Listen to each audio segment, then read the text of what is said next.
Halo, assalamualaikum warahmatullahi wabarakatuh.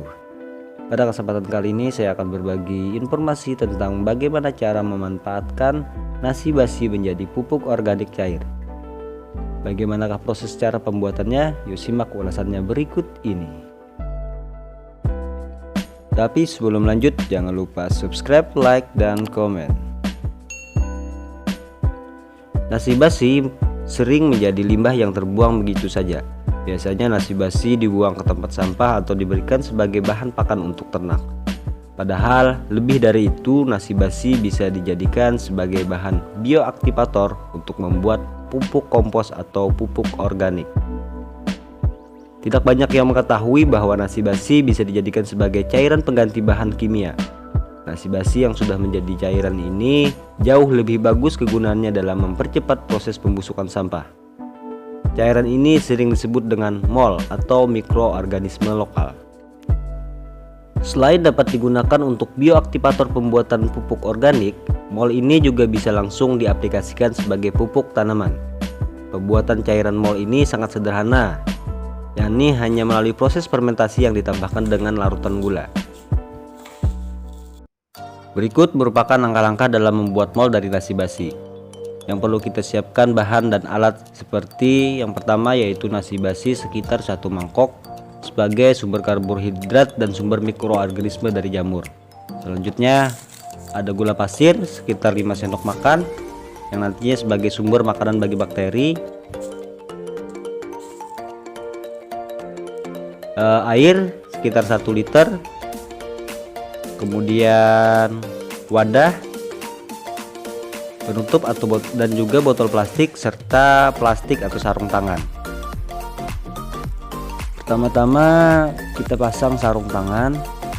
Berhubung saya tidak memiliki sarung tangan, saya menggunakan plastik biasa sebagai pengganti sarung tangan. Kemudian nasi yang basi tadi kita kepal-kepal berbentuk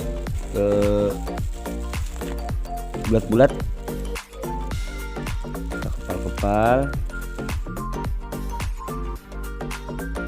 Setelah semua nasi kita bulatkan, kemudian nasi yang telah kita bulatkan tadi kita masukkan ke dalam wadah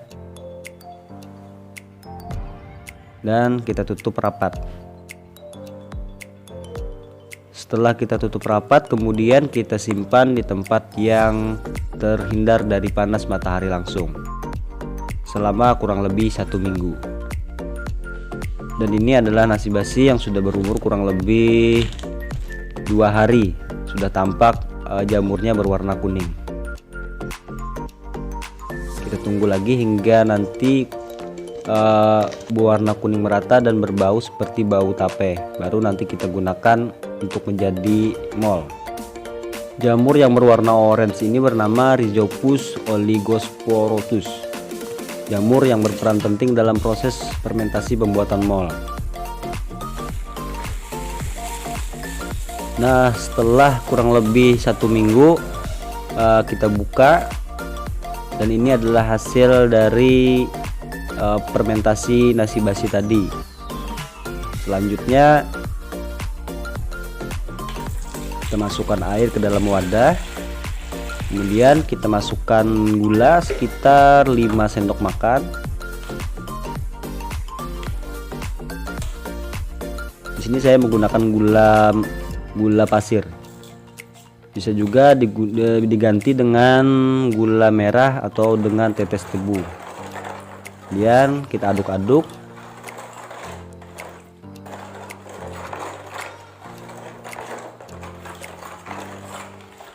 Selanjutnya kita masukkan nasi basi tadi yang telah difermentasi. Kita masukkan.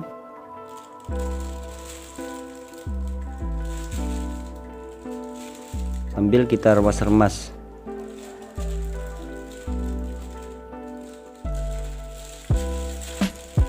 Gumpalan nasi basi yang kita remas-remas berfungsi agar spora menyebar ke seluruh bagian dan tercampur merata. Selanjutnya, jika sudah tercampur merata, kita pindahkan cairan mol ke dalam botol air kemasan. yang kita sisakan sepertiganya, atau yang kita isi 3/4-nya saja, dan dibiarkan selama 5-7 hari atau hingga berbau seperti bau tape. Buka tutup botol setiap hari untuk membuang gas yang dihasilkan. Lalu kocok botol agar nasi basi yang digunakan lebih hancur lagi, dan buka tutup botol kembali sedikit saja untuk membuang gas. Setelah 2-3 hari atau setelah aromanya berbau seperti tape, kita saring cairan yang ada di dalam botol tadi untuk membuang ampasnya. Tapi sebelumnya kita kocok-kocok dulu, kemudian kita saring. Setelah kita saring, kita masukkan kembali ke dalam botol berukuran besar dan siap untuk digunakan. Setelah mol jadi, maka mol dapat diaplikasikan dengan cara pertama, yaitu sebagai dekomposer. Untuk dekomposer, mol dicampurkan dengan air dengan perbandingan 1:5. Kemudian disiramkan mol pada bahan organik yang akan dibuat kompos. Yang kedua, sebagai pupuk kocor, yaitu sebanyak 300 ml mol dicampurkan dengan 10 liter air. Kemudian kocorkan pada tanaman dengan dosis 250 ml per tanaman.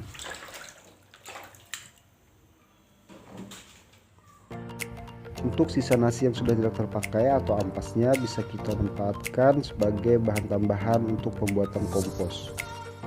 Demikian informasi yang dapat saya sampaikan, semoga menjadi inspirasi dan bermanfaat bagi kita semua. Salam organik dan sampai jumpa. Assalamualaikum warahmatullahi wabarakatuh. Terima kasih.